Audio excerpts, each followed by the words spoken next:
વાત કરીશું સુરતમાં પૂરગ્રસ્ત વેપારીઓ માટે સહાયની જાહેરાત વિશે।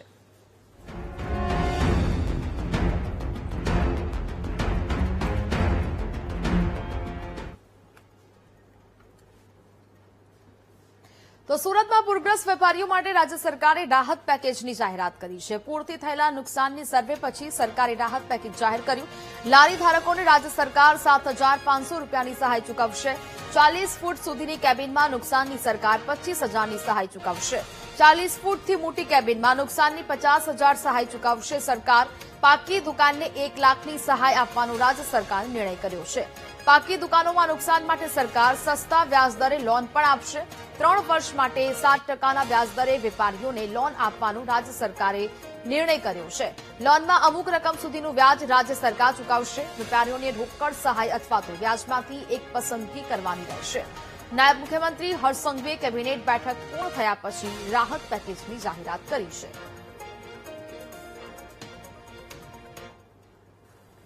આ પેકેજ સહાયમાં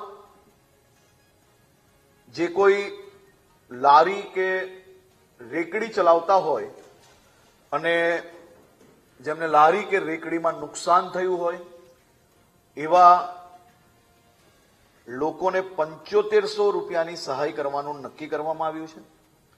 જેની નાની કેબિન હોય 40 ફૂટ સુધીની એવા સૌ લોકોને 25,000 રૂપિયાની સહાય કરવાનો નિર્ણય લેવામાં આવ્યો છે।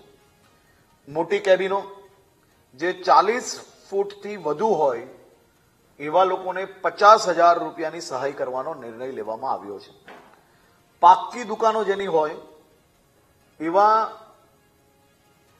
સૌ લોકોને 1 લાખ રૂપિયાની સહાય આ છેલ્લા 3 મહિનામાં જે લોકોએ જીએસટી રિટર્ન ભર્યું હશે એની કોઈ મર્યાદા નથી, પરંતુ જે જીએસટી રિટર્ન ભરતું હોય એવા લોકોને પાકી દુકાનમાં 1 લાખ રૂપિયાની સહાય આપવામાં આવશે। જેમની પાકી દુકાન છે અને જીએસટી રિટર્ન ભરે છે તેમને સરકાર દ્વારા ખૂબ પ્રોગ્રેસિવ વિચાર રાખીને લોન આપવામાં આવશે। રાજ્ય સરકારે રાહત પેકેજ જાહેર કર્યા પછી પણ સુરતના વેપારીઓ નારાજ છે। વરાછાના યશ પ્લાઝાના વેપારીઓ સહાયથી નારાજ જોવા મળ્યા। જ્યાં રાહત પેકેજના સ્લેબ અંગે સ્પષ્ટતા કરવાની વેપારીઓએ માંગ કરી છે। કઈ રીતે સહાય અને લોન મળશે તે સ્પષ્ટતા કરવાની પણ વેપારીઓ દ્વારા માંગ કરવામાં આવી છે। વરાછાના યશ પ્લાઝાના વેપારીઓ સહાયથી નારાજ જોવા મળ્યા। સરકારે જે અત્યારે જાહેરાત કરી છે તો મારો તો એક જ કહેવાનું છે કે ભાઈ મારે જેમ 40 લાખ રૂપિયાનું નુકસાન છે મને 40,000 રૂપિયા આપે છે તો હું સામેથી 40,000 રૂપિયા હજી આપું કે અમને ન્યાય આપો, કે વળતર આપ્યું હોય તો કંઈક સારી વળતર આપો, ન કરતા બીજી ન આપો, એમ ભીખમાં વળતર ન આપો। મારે અહીંયા યશ પ્લાઝામાં 4 દુકાન હતી અને બધું મળીને મારું 1.5 થી 2 કરોડનો માલ ગયો છે। હવે આ જાહેરાત પ્રમાણે અમને તો કંઈ મળે એમ લાગતું જ નથી કે અમને કંઈ સેટઅપ અમારું ઊભો થઈ શકે। આ જાહેરાત અમારી કઈ કામ આવશે ને અમને એમ લાગે છે કે અમે ખાલી ગવર્મેન્ટ છે એટલે હવે ઉપરથી અમને આમ બતાવીને બધું આપનું કામ કાઢવાનું કામ કરે છે। બાકી જે જાહેરાત છે અમને આમાંથી કઈ મેલ પડે એમનું કઈ શક્ય નથી। અમારે કોમ્પ્યુટર અને સીસીટીવી કેમેરાનું છે। મારે 2 દુકાન છે। મારે આની અંદર 30 લાખનું નુકસાન થયેલું છે। સરકાર જો 50,000 થી લાખ રૂપિયા આપે તો અમારો ખાલી ફક્ત સાફ સફાઈનો જ ખર્ચો છે એટલો, એનાથી વધારે અમને કોઈ ફાયદો થાય એમ જ નથી આમાં તો। સરકાર લોન આપે છે જેનું વ્યાજ સરકાર ભરશે। હા, પણ એ હજી પૂરી ડિટેલ આપશો તો અમને આઈડિયા આવશે ને। 1 લાખ રૂપિયા 2 લાખ રૂપિયા લોન આપશો તો કોઈ મતલબ નથી। મિનિમમ 20 લાખ 30 લાખ જેવું જેનું ટ્રાન્ઝેક્શન છે એ પ્રમાણે લોન આપશે તો અમને ફાયદો થશે। જે સરકારે જાહેરાત કરીને એ તો પેલા અમને મગજમાં બેસતું જ નથી, બરોબર। ટર્નઓવર ઉપર પ્રમાણે આપે ને તો કોઈ 1 લાખે છે જ નહીં, બરોબર। એ લીગલી કંઈક જાહેરાત કરે, સારું વળતર આપે તો જ અમારો ઉદ્ધાર છે, નગર કોઈ નથી। બાકી આ તો લોલીપોપ આપ્યા જેવી વસ્તુ છે, તમને આપ્યો શાંત બેહો ને ધંધો કરો એવી વસ્તુ છે। બાકી આમાં કોઈ મતલબ નથી। જો બેસ્ટ વળતર આપે તો જ કામનું છે, નગર કોઈ કામની વસ્તુ નથી ભાઈ આ।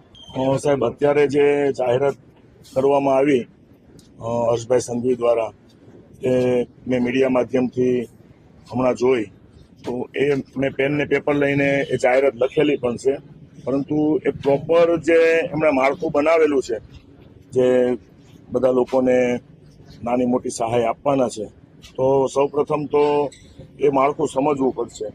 કારણ કે જે પ્રમાણે હર્ષભાઈ કીધું કે જીએસટી ટર્નઓવર, તો જીએસટી ટર્નઓવર મંથલી, ક્વાર્ટરલી કે યરલી એ ખાસ મહત્વનું છે. કારણ કે દરેક બિઝનેસની અંદર કેવું હોય છે સાહેબ કે એક પીરિયડ હોય છે. તો દરેક બિઝનેસમાં આ ક્વાર્ટર સ્લો હોય તો નેક્સ્ટ ક્વાર્ટર ફાસ્ટ હોય, અથવા તો 2 ક્વાર્ટર સ્લો હોય 2 ક્વાર્ટર ફાસ્ટ હોય. તો દરેક બિઝનેસમાં અલગ અલગ લેવલ આવતું હોય છે બિઝનેસનું ટર્નઓવરનું. તો ખાસ કરીને સાહેબશ્રીને કહેવાનું કે તમે યરલી ટર્નઓવર પ્રમાણે જો કાઉન્ટ કરશો તો દરેક વેપારીઓને તમારી સહાયનો લાભ મળશે. સુરતના વેપારીઓ માટે સરકારે જાહેર કરેલી સહાયને મિશ્ર પ્રતિસાદ મળી રહ્યો છે. પોદાર આર્કેટના કેટલાક વેપારીઓએ સરકારની જાહેરાતનું સ્વાગત કર્યું છે, તો કેટલાક વેપારીઓએ સહાય પૂરતી ન હોવાનું કહ્યું. મળવાપાત્ર સહાયમાં મૂંઝવણ હોવાનો વેપારીઓનો દાવો છે. સહાયનો પૂરતો લાભ મળશે કે નહીં તે અંગે પણ સ્પષ્ટતા કરવાની વેપારીઓએ માંગ કરી છે. હવે સરકારશ્રીએ આજે જાહેરાત કરી, હમણાં જે મને ખબર પડી કેટલી જાહેરાત કરી છે, હું છે એ હજી મને ખબર નથી, પણ સરકારશ્રીએ કંઈક લોનની બી જાહેરાત કરી છે, કેશ ડોલની બી જાહેરાત કરી છે, પ્લસ અમારા જે વેરા બિલ અને પ્રોફેશનલ ટેક્સ આવે આ વર્ષે ભરવાના નથી એની બી જાહેરાત કરી છે. તો સરકારશ્રીએ ફૂલની તો ફૂલની પાખડી રૂપે બી જે જાહેરાત કરી છે એ જાહેરાત બદલ ખૂબ ખૂબ આભાર. પણ ઈ સહાયથી અમારે તો હું છે લાંબુ છોડું નુકસાન છે, લાંબો છોડો લોસ છે, એટલે અમારું કઈ થવાનું નથી.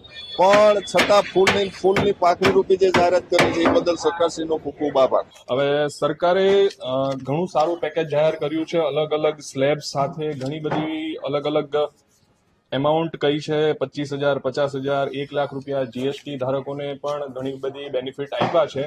ગવર્મેન્ટનું બહુ સારું સ્ટેપ છે, પરંતુ અત્યારે સૌથી મોટો એ સવાલ છે કે પોદ્દાર આર્કેડની અંદર જે પાણી આવ્યું એના મેઇન કારણ હજી સુધી કોઈને મળ્યા નથી, કે કોઈ એવા કારણો આઈડેન્ટિફાઈ નથી થયા કે ભવિષ્યમાં આ પાણીને રોકવા માટેના શું પગલાં અને અત્યારે શું કારણથી પાણી આવી ગયું.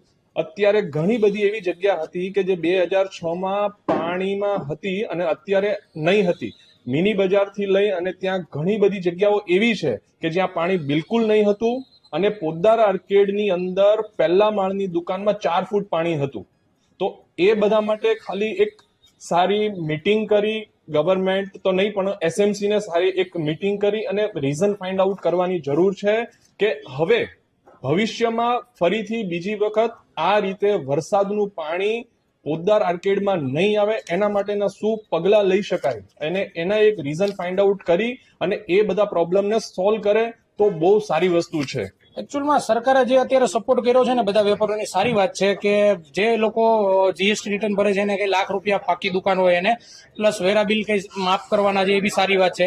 અને સૌથી મોટી જે સારી વાત છે ને એ તો જે વેપારીને ટોટલ લોસ થઈ ગયો છે ને કે એની પાસે કોઈ રકમ જ નથી બચી, એની એસેટ ઝીરો થઈ ગઈ છે, અત્યાર સુધીની મહેનત ઝીરો થઈ ગઈ. બધા વેપારીને સરકાર નોમિનલ વ્યાજમાં એને લોન આપવાની છે 15 થી 20 લાખ રૂપિયા સુધીની. બહુ સારી વાત છે, મોટામાં મોટી વાત. સરકારે જાહેરાત કરી, હમણાં જ જાણવા મળ્યું કે 25,000, 50,000, 1 લાખ અન્યથા લોન ઘણી બધી વ્યવસ્થાઓ એ લોકોએ સામેલ કરેલી છે, પરંતુ અમારે 50,000 થી 1 લાખ રૂપિયા સુધીની રકમથી કશું થવાનું નથી. અમારું ઘણું બધું ખરાબ થઈ ગયેલું છે, છતાં જે કાંઈ ગવર્મેન્ટ આપે તે આવકારીએ છે. બીજું તો અમારાથી શું થવાનું. તો સુરતના વેપારીઓ માટે જાહેર થયેલા પેકેજ પર ભાજપની પ્રથમ પ્રતિક્રિયા સામે આવી. ભાજપના મુખ્ય પ્રવક્તા ડોક્ટર અનિલ પટેલે રાહત પેકેજનું સ્વાગત કર્યું છે. સરકારે લારીવાળા, નાના મોટા દુકાનદારોના પુનઃનિર્માણ માટે રાહત પેકેજ જાહેર કર્યું હોવાની વાત તેમના દ્વારા કરાઈ.